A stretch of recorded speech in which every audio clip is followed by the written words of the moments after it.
दोस्तों, हम अपनी रोजमर्रा की लाइफ में बहुत सारी ऐसी खाने पीने की चीजें इस्तेमाल करते हैं जिनमें से कुछ हमारे लिए हेल्दी होते हैं तो वहीं हमारे लिए कुछ नुकसानदेह भी हो सकती हैं। लेकिन क्या आप जानते हैं कुछ ऐसी खाने पीने की चीजें हैं जो कि हमारे लिए टॉक्सिक यानी जहरीली हो सकती हैं और किसी किसी केस में मौत का कारण भी बन सकती है। नमस्कार, आप सभी का हार्दिक स्वागत है। आज इस वीडियो के जरिए हम आपको बताने जा रहे हैं 5 ऐसी खाने पीने की चीजों के बारे में जो आपके लिए टॉक्सिक यानी जहरीली हो सकती हैं और इनसे आपको हर कीमत पर बचना चाहिए। तो चलिए बिना किसी देर के इस वीडियो को शुरू करते हैं। सबसे पहली चीज जो आपके लिए टॉक्सिक यानी जहरीली हो सकती है जिससे आपको बचना चाहिए वो है ग्रीन पोटैटो यानी कि हरा आलू। दोस्तों, अक्सर आपने देखा होगा कि बहुत सारे आलू या तो पूरे हरे होते हैं या फिर उनका एक हिस्सा हरा हो जाता है। आलू का जो हिस्सा हरा हो जाता है उसके अंदर 2 चीजें पाई जाती हैं। एक होता है क्लोरोफिल जो एक पिगमेंट होता है जो आलू को हरा बना देता है और दूसरी चीज होती है सोलेनिन। क्लोरोफिल तो एक नॉन हार्मफुल चीज है, उसका कोई नुकसान नहीं है, आप आराम से इसे खा सकते हैं। जो सोलेनिन है बेसिकली ये एक न्यूरोटॉक्सिक होता है जो कि हमारे लिए जहर का काम करता है। अगर आप सोलेनिन को ज्यादा क्वांटिटी में इंजेक्ट कर लेते हैं तो उसकी वजह से कुछ लक्षण आपके अंदर आ सकते हैं जिसमें headache, nausea, vomiting, internal bleeding, paralysis या एक्सट्रीम केसेस में कोमा और डेथ भी हो सकती है। तो अगर आप खाना बनाने के लिए कोई ऐसा आलू ले रहे हैं जो पूरी तरह से हरा है तो उसको आपको बिल्कुल भी इस्तेमाल नहीं करना चाहिए, उसको फेंक देना चाहिए। इनफैक्ट सेफ जगह पर फेंक देना चाहिए जहां पे कोई जानवर भी उसको ना खा पाए। फिर अगर आप खाना बनाने के लिए कोई ऐसा आलू ले रहे हैं जो कि एक साइड से हरा है तो उस हरे पोर्शन को आप काट के फेंक सकते हैं, क्योंकि ऐसा नहीं है कि वो जो जहर है वो पूरे के पूरे आलू में आ जाएगा। जितना पार्ट उसका हरा होगा सिर्फ उतने ही पार्ट में वो जहर उसका पाया जाता है, तो ये आपको ध्यान रखना है। दोस्तों, कुछ स्टडीज भी इसके ऊपर हो चुकी हैं जिसमें यह पाया गया है कि सिर्फ 450 ग्राम फुली ग्रीन पोटैटो खा लें तो उससे इतना सोलेनस मिल जाता है जिससे एक अच्छे खासे एडल्ट की डेथ हो सकती है। तो हरे आलू से आपको हर कीमत पे बचना चाहिए और इसको बिल्कुल भी इस्तेमाल नहीं करना चाहिए। दूसरी चीज जो आपके लिए टॉक्सिक यानी जहरीली हो सकती है वो है नटमेग यानी कि जायफल। जायफल एक ऐसी चीज है जो कि हमारे भारत में बहुत सारी व्यंजनों में गर्म मसाले के रूप में डाला जाता है। नटमेग के अंदर एक एक्टिव कंपाउंड होता है जिसको बोलते हैं मायरिस्टिसिन, और मायरिस्टिसिन हमारी बॉडी के अंदर जाके जब ब्रेक डाउन होता है तो उसकी वजह से एक ऐसा कंपाउंड पैदा करता है जो कि हमारे नर्वस सिस्टम को इफेक्ट करता है और इसकी वजह से अगर ओवरडोज हो जाए तो हमारे अंदर डिजीनेस, चक्कर आना, वोमिटिंग जैसी प्रॉब्लम हो सकती है। कुछ केसेस में तो होलोसिनेशन भी हो सकता है, यानी मरीज अपने होशो हवास में नहीं रहता, वो कुछ भी इमेजिन करने लगता है, उसके दिमाग में अजीब अजीब के ख्याल आने लगते हैं जिसको होलोसिनेशन बोलते हैं। दोस्तों, जायफल की जो टॉक्सिसिटी होती है इसके लक्षण आपको सिर्फ 1 से 1.5 घंटे के अंदर आने शुरू हो जाते हैं और करीब 10 घंटे तक आपके अंदर रहते हैं। वैसे हमारे भारत में जो लोग जायफल का इस्तेमाल मसाले के रूप में करते हैं वो बहुत ही कम क्वांटिटी में इस्तेमाल की जाती है और वो कहीं ना कहीं डाइल्यूट भी हो जाता है जिसकी वजह से कोई नुकसान या कोई खतरा हमारे लिए नहीं होता है। लेकिन अगर आप जायफल को एज अ मेडिसिन इस्तेमाल करते हैं, यानी कि बहुत सारी आयुर्वेदिक मेडिसिन में या बहुत से सप्लीमेंट्स में या बहुत से घरेलू नुस्खों में भी जायफल का इस्तेमाल किया जाता है, तो ऐसे में आपको बहुत ज्यादा सतर्क रहने की आवश्यकता है। आपको इस बात का ध्यान रखना चाहिए कि जो जायफल आप ले रहे हैं उसकी ओवरडोज आपके अंदर ना हो जाए। अगर आप इसका सही मात्रा में सेवन करेंगे तो इससे आपको कोई नुकसान नहीं है, लेकिन अगर आप गलती से या जानबूझ के इसको ज्यादा ले लेते हैं तो ये आपके लिए जानलेवा भी हो सकता है। तीसरी टॉक्सिक यानी जहरीली चीज आपको नहीं खानी है वो है बीटर आलमंड्स यानी कि कड़वे बादाम। बाजार में 2 तरह के बादाम मिलते हैं, एक होते हैं स्वीट आलमंड्स और एक होते हैं बीटर आलमंड्स। आमतौर पर जो ग्रोसरी स्टोर में मिलते हैं वे स्वीट आलमंड्स होते हैं जो कि पूरी तरह से सेफ होते हैं, इसका कोई नुकसान नहीं होता।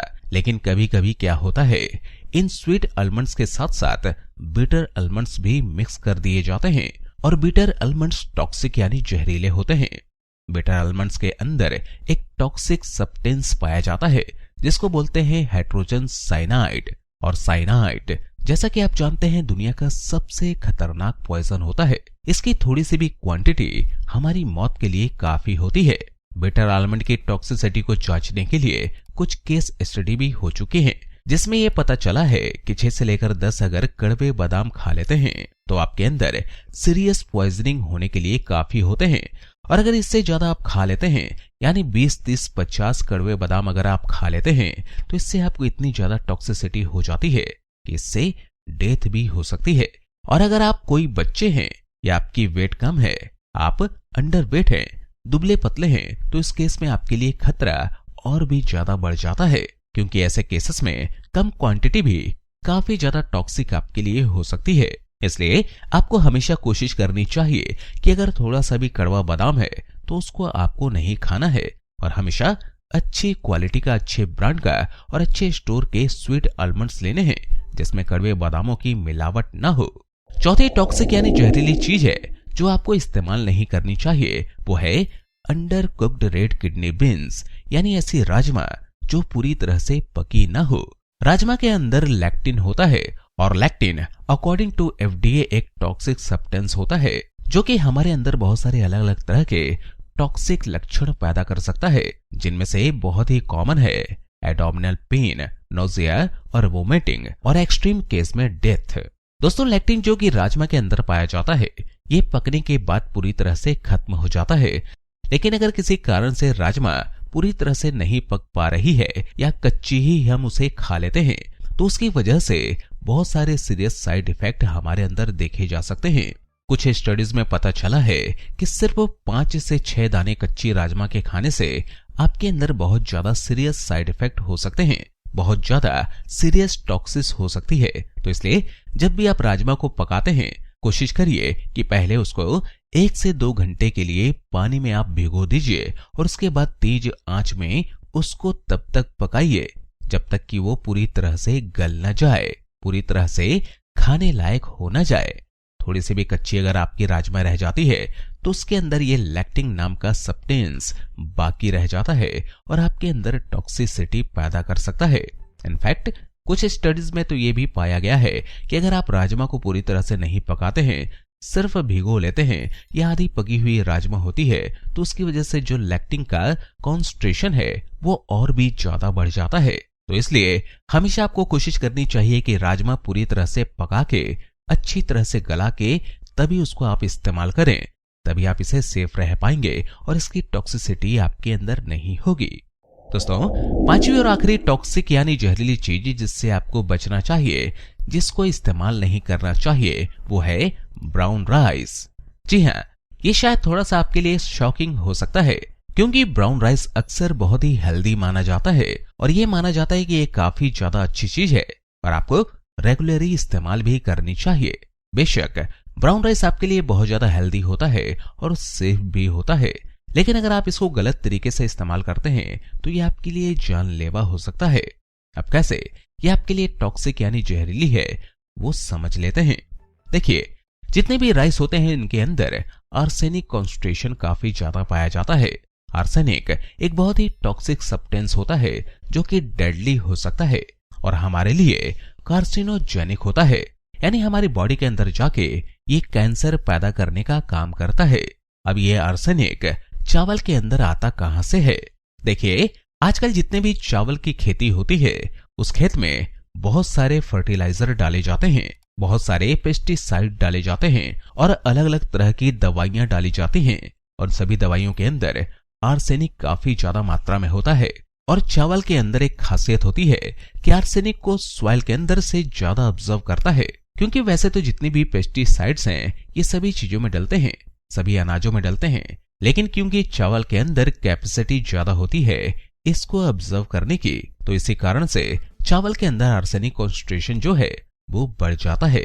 और जब हम चावल का इस्तेमाल करते हैं तो ये आर्सेनिक धीरे धीरे हमारी बॉडी के अंदर ऑक्यूमुलेट शुरू हो जाता है। आर्सेनिक के अंदर एक खासियत होती है कि अगर आप इसको थोड़ी थोड़ी क्वांटिटी में भी लेते रहेंगे तो ये हमारी बॉडी के अंदर जाके ऑक्यूमुलेट होता रहता है, यानी जमा होता रहता है और धीरे धीरे जब इसका कॉन्सेंट्रेशन बढ़ता है तब ये हमारे अंदर टॉक्सिसिटी पैदा करता है या कैंसर पैदा करने का कारण बनता है। अब अगर हम कंपेयर करें ब्राउन राइस और व्हाइट राइस की, तो ब्राउन राइस के अंदर जो आर्सेनिक का कॉन्ट्रैक्शन होता है वो व्हाइट राइस के मुकाबले ज्यादा होता है, क्योंकि जो व्हाइट राइस होता है ये प्रोसेड और प्रोसेसिंग के दौरान जो आर्सेनिक का कॉन्सेंट्रेशन है वो उसमें से कम हो जाता है। अब आप ये सवाल पूछेंगे कि अगर आपको चावल इस्तेमाल करने हैं तो इसको सेफली आप कैसे इस्तेमाल कर सकते हैं? तो बहुत ही आसान है दोस्तों।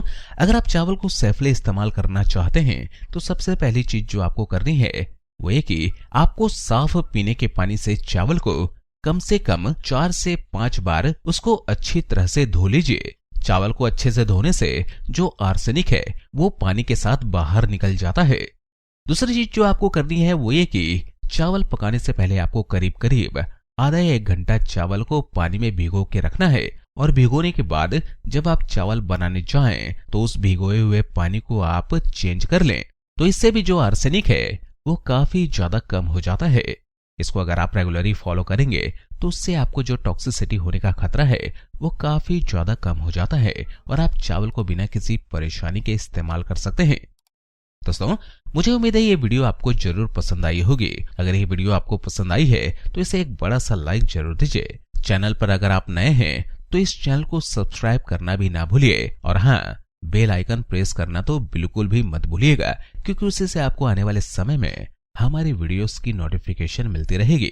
अगर आपके कुछ सवाल हैं, आप कुछ और जानना चाहते हैं तो नीचे कमेंट सेक्शन में हमसे पूछ सकते हैं। इस वीडियो में बस इतना ही। अगली वीडियो में मैं आपसे फिर मिलूंगा। तब तक के लिए स्वस्थ रहें, खुश रहें। धन्यवाद।